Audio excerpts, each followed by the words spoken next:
Now Charlie Bravo, and in tonight's episode, the Brighton Police show the more depressing side of their work.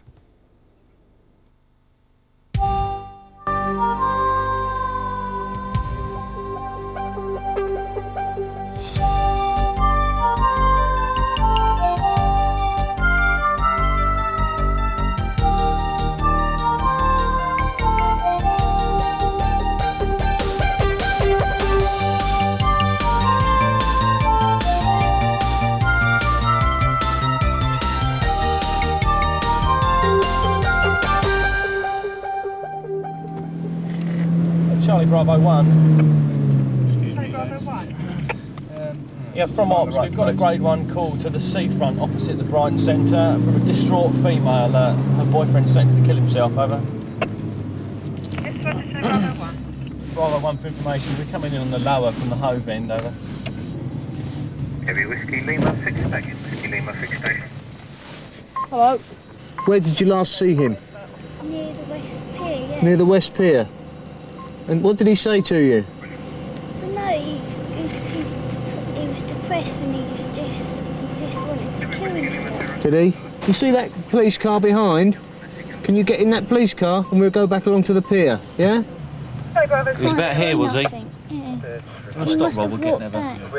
Find him. We're starting to search water's edge from... OK, let's go down the beach, see if we can see him then. Responding to desperate calls like this one is as much part of the job for the officers of A section as catching criminals.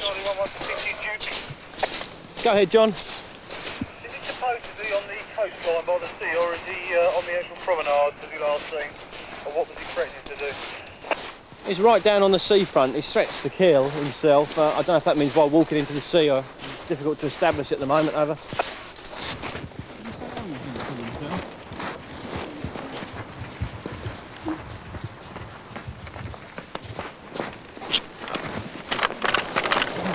Yeah, I think it's him down here.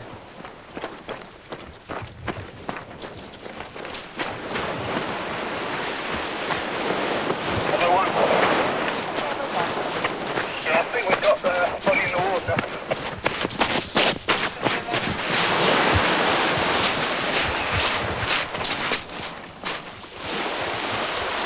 Lying on his back, we're having a look at it now.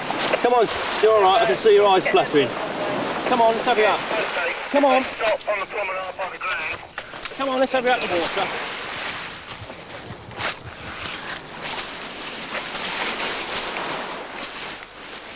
I think he just got depressed and walked out to sea. The tide was coming back in, so basically it washed him back up onto the beach.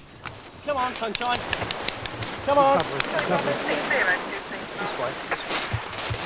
When we got to him after a call from his girlfriend, he was lying virtually unconscious on the shoreline with the waves washing over the top of him. That's there we go, cough it up. That's it. Put your head back a bit. Bravo 1. There we go, that's good, lad. Yeah, we confirm Yeah, the informant. cough it This is the boyfriend. He's coughing up water, but he's okay. He's breathing. Once we realised there was a pulse, that's the thing. Once you've got a pulse, then you can start worrying about breathing and clearing the airway and things like that. But he was struggling to some extent. I think he was intent on killing himself, or at least making a big scene. That's it. We got you. Done all right there. You saved him. All right? Okay. You want to say something to him? Tell him to take it easy and keep deep breaths. Girlfriend there. You got a blanket or anything you can get? He's freezing.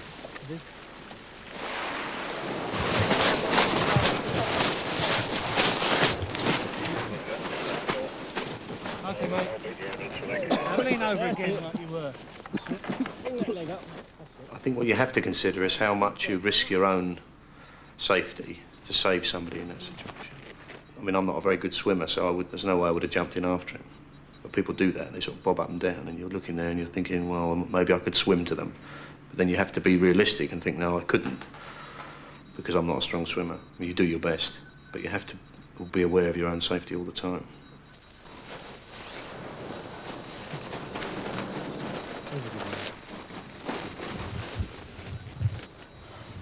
Still with us? Get out. Keep deep. Yeah, is he able to walk up to the ambulance when he gets there, or is it better to wait down there a bit closer on it? Yeah, we're going to bring him up. He can't walk. We'll carry him up to the lower over. Put your hand under his head, Geoff. All right, mate, just relax, all right?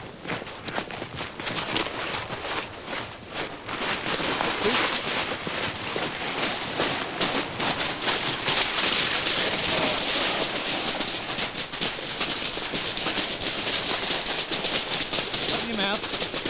Open your mouth. Open your mouth, go on. Open your mouth.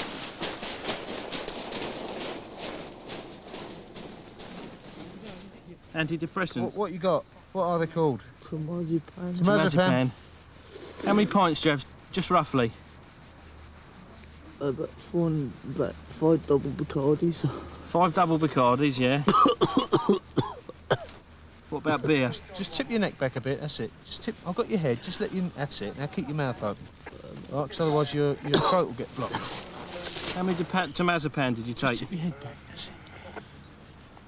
Open your mouth. About 5. 5? In one go? What else did you have apart from Bacardi?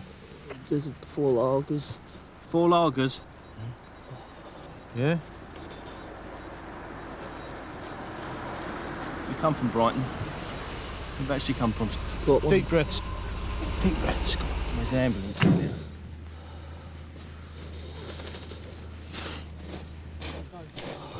All right. We found him washed up on the beach. He says he's gone out to his chest and then gone under. I think the tide's probably brought him in. When we brought him in, he wasn't really with it and the water was washing over him. He's recovered now and he's bringing up a bit of water. He says he's had 4 pints of lager, 4 double Bacardis and he's taken 5 temazepam. Right. And his intentions are to do away with himself, obviously. And he's still inclined to do that. Get in the back of the ambulance and take the clothes off and warm me up a bit. Feeling pretty freezing. I don't care. Yeah? Well, he might feel different in the morning.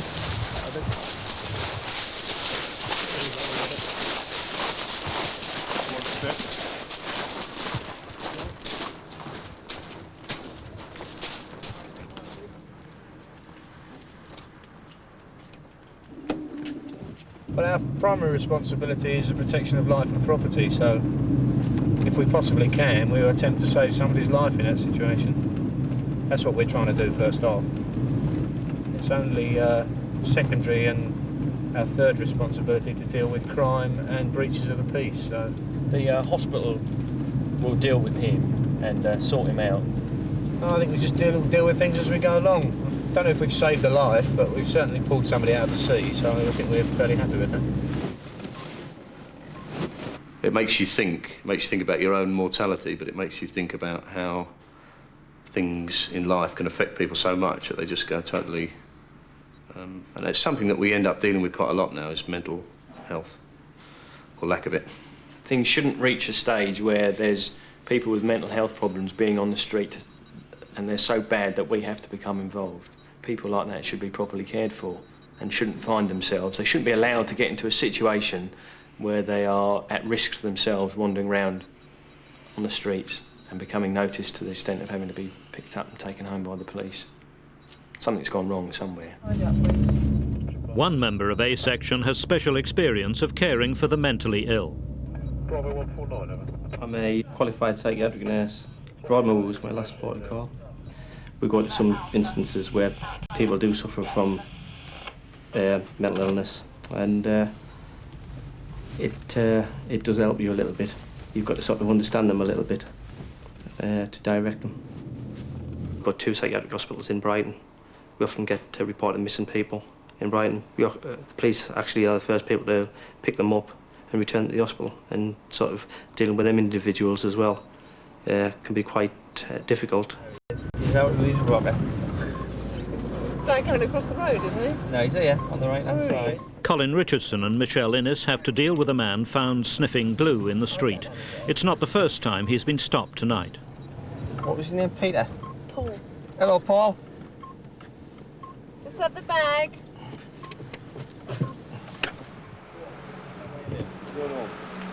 Yeah. Yeah. Whereabouts do you live, Paul? Right, what we want you to do is go home. All right? Right. You don't want any more glue tonight, because it's the second time, isn't it? What's going to happen is you're going to get so high, you're going to walk out in front of these cars and there's going to be an accident. You're the one that's going to end up getting hurt. All right? We don't want that, do we? Can you get me a bit of work then? Get you a bit of work? Get you a bit of work? Yeah. Well, I think you need to clear your head first of all, don't you, Paul? Yeah, I don't think you're fit for it now. I think the best thing you can do is go up to bed and have a sleep. What do you think? What bed? Her bed, yeah? Mine, I've only got a single bed, it's only big enough for me. Oh? It's only big enough for me. Come on then, Paul, on your way home. We've already spoken to you once tonight, haven't we? Been quite fair with you. All right. So can I put a bag out then? No, you're not getting your bag. We're going to put that in the bin, all right? You've had quite enough for one night, haven't you, really? What to do with the bag? The chap we just stopped is one of our regular glue sniffers. Our main concern there is that he's a danger to himself from the fact that he is as high as a kite on the glue, and he's wandering around in the middle of the road. But I mean, he's quite harmless, and he's gone on his way quite happily. Within half an hour, he'll probably have another bag of glue on him and be doing exactly the same thing.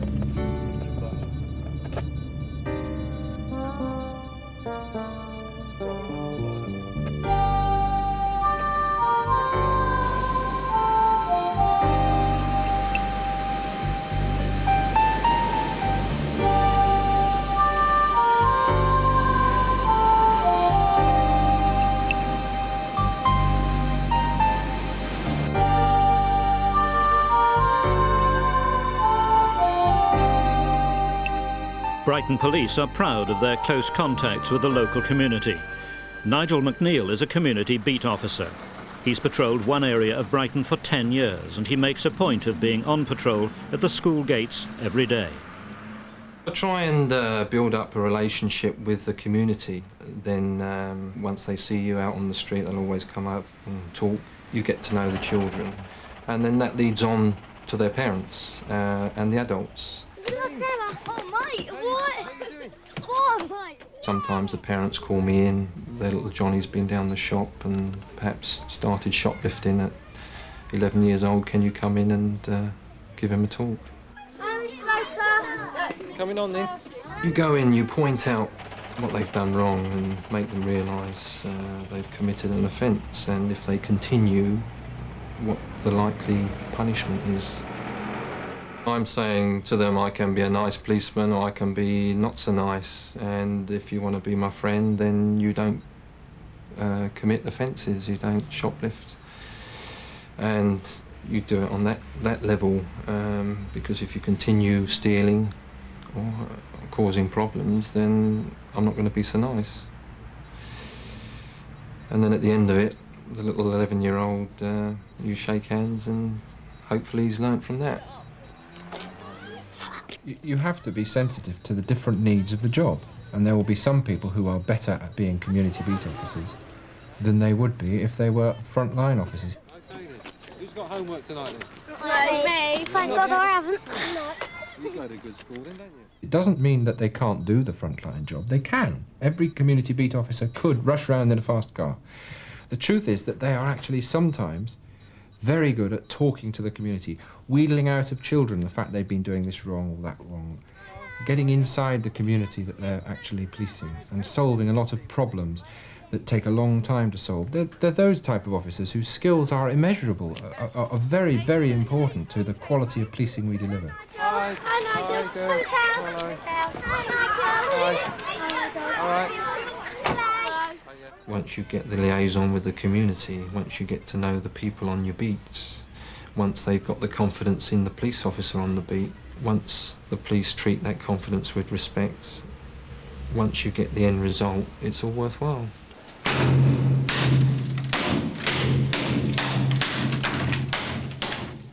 A member of the public has contacted the police expressing concern for the safety of the occupant of this flat. Andy Duke has been sent to investigate. Did you hear us banging on the door? I'm trying to get my mate. I fell. I'm an epileptic and I shouldn't. I've had a drink and I fell. I think we're going to get an ambulance to look out at you, Chief. All right. I think you might have dislocated your shoulder, old chap. Sorry, sorry to bother you. Yeah, he's dislocated his shoulder. Yes, gentleman. Painful. Yeah, it will be He's painful, alive old chap. and well, in inverted commas. It looks as if he's got a It's problem with his your arm. fault. I'm not Can we have an blaming ambulance, please? anybody else. I usually like this bony out here. I don't think it's broken. It doesn't seem... If you feel that, because it's your own shoulder, is that how your shoulder normally feels? Not normally, but... This bit here, it doesn't usually have a hole here, does it? No, No. it's painful. It's terribly painful. I think what you've done is you've dislocated your shoulder. Because you've fallen awkwardly. Oh, yes, I may have done. You may have dislocated your shoulder. Yeah, well, I don't know what you like. We're going to get an ambulance to come out and look at you. We're entering dangerous waters, as it were. We are now producing figures about everything we do. And what concerns me gravely is that we might have to produce figures in areas you can't actually produce figures, and so they might drop off. And some of the quality, some of the compassion, some of the caring, the sensitivity, which actually are what policing's all about, would have to go by the way. You tell me what your name is. Pardon? Tell me what your name is. Sid. Do you live here with somebody else? Only a joke over there. Yeah. He's not my brother or anything. No. What I'm worried about is he's going to come home and wonder where you are. So whereabouts is he at the moment? Pardon? Where is he at the moment? Here. Oh, he's in bed? No. So why didn't he come and answer the door then? That's what I wanted. I'm shaking, you know. So why didn't you answer the door then, Joe? No, he's had a few drinks. He's probably tired. He's all right. But you're not? Not at the moment, no. I'm just here making my own assumption, so we get someone out who knows what they're talking about, a bit more about this sort of thing, all right? Okay, Cocker. Right. You just lie there quiet. Thank you very much. I'm That's all sorry right. to bother you. No. It's my own fault.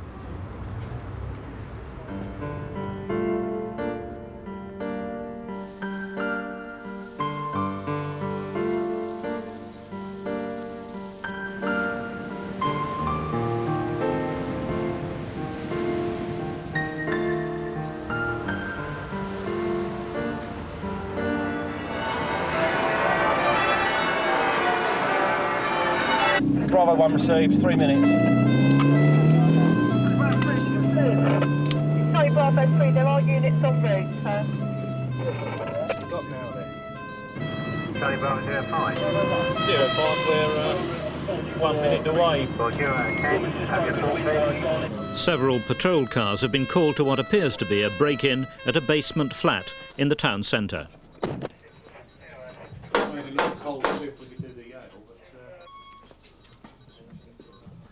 At this stage, police believe an intruder may still be in the flat.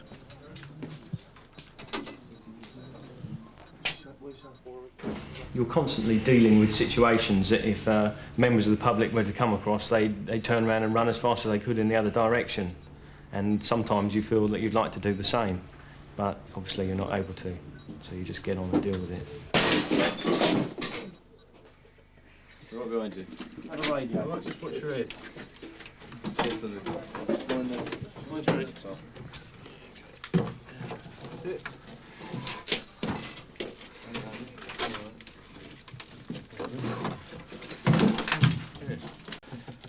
Once you drive out the gates, you are, to all intents and purposes, on your own with a fairly small rule book and to apply what you think is right. Sorry, Bravo 1.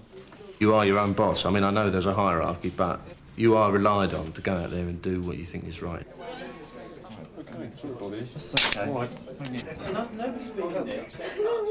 A young woman arrives at the address. It turns out to be just another domestic dispute. The girl came along a little bit earlier, tried to get in by smashing the glass to reach the Yale lock, found the chub lock was on and ran off. She'd had a dispute with her boyfriend and had left her keys in the house. He double-locked the door and she couldn't get in. When we arrived, we saw the hole in the door, tried to operate the Yale lock, couldn't. Felt there was a good possibility there was somebody in there, so we smashed the rest of the window and just checked the premises out. Careful. Now you show Andy where the keys are. As a patrolman, I see that our role is oiling the wheels and keeping things running smoothly. We never, or very rarely, make a big difference, but we do keep things on. We keep society on a level track.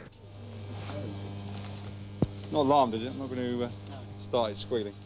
Sergeant Chaz McInnes has been stopped on patrol by a group of youths who've locked themselves out of their car. Whose is it? Can you just... Come and pull the door out a bit for me. I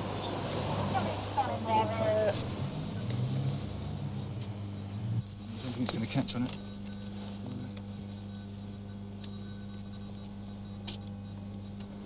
He spent all night not drinking so they could drive home. Hey, I bet you feel a break.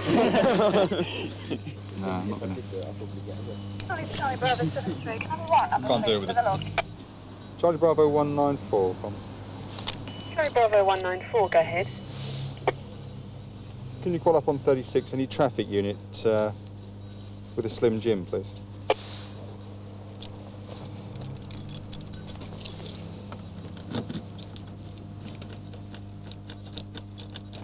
Charlie Bravo 194. Yes, go ahead. Yeah, sorry, what is it you want the Tango unit to have? Yes, it's called a Slim Jim. They'll know what it is. Yeah, Roger. Somebody else go to any Tango unit with a Slim Jim. Have you got any spare keys anywhere? At home. It's Peacehaven. It's Peacehaven. I suggest you ring someone up at home and see if they come up. Who are you at home with? Parents. Parents. Yeah. Let's make a very, very apologetic phone call to your mum and dad at 1:15 in the morning and say, I'll lock myself out. And hope they're feeling sympathetic. Yes. Bravo 1. Bravo 1. Yeah, we're at scene now. Our man's alive. Just talking to him now. Andy Duke and Geoff Cooper have been called to a quiet square near the Brighton seafront. They have to cope with another attempted suicide. We arrived at the same time as the ambulance crew. The members of the public who called us were waiting at the top of the street. They pointed out this vehicle when we attended. There's a sort of a late middle-aged chap sat in the driver's seat. This hose pipe here is connected to the exhaust pipe at the back of the car and was trailing in through the side window, and obviously filling the car up with exhaust fumes. So we removed this, and the gentleman's gone out and he's been treated in the ambulance now. What we do is we'll not to be collected. Yeah. Unless by his wife or whatever. Yeah. I think I'll give her a ring anyway a bit later. Yeah. If you would. Cheers. Okay. Well, he's not suffered too much from the effects of the carbon monoxide, but he doesn't want to live for some reason. I think it's work problems. He's asked us to ring his wife and make her aware of what's going on. I'm going to take the car keys to the police station and keep them until we can release them to somebody other than him. He's going to be taken to the casualty department and see if they can get him to speak to somebody about the problem. I think medically he's not too bad, but he's not got much will to live at the moment, so we'll keep the keys until he can be released safely. Certainly people turn to you as if you've accumulated 30 years of experience from day one. They walk up to you and they expect you to be able to sort out their problem, whether they're shouting at you because they've been issued a parking ticket or whether they're lying on their back in an ambulance with some injury. They expect you to come up with the answer. And the more service you get, the more you realise there are no answers, and all you can do is to do your best for them in that given situation.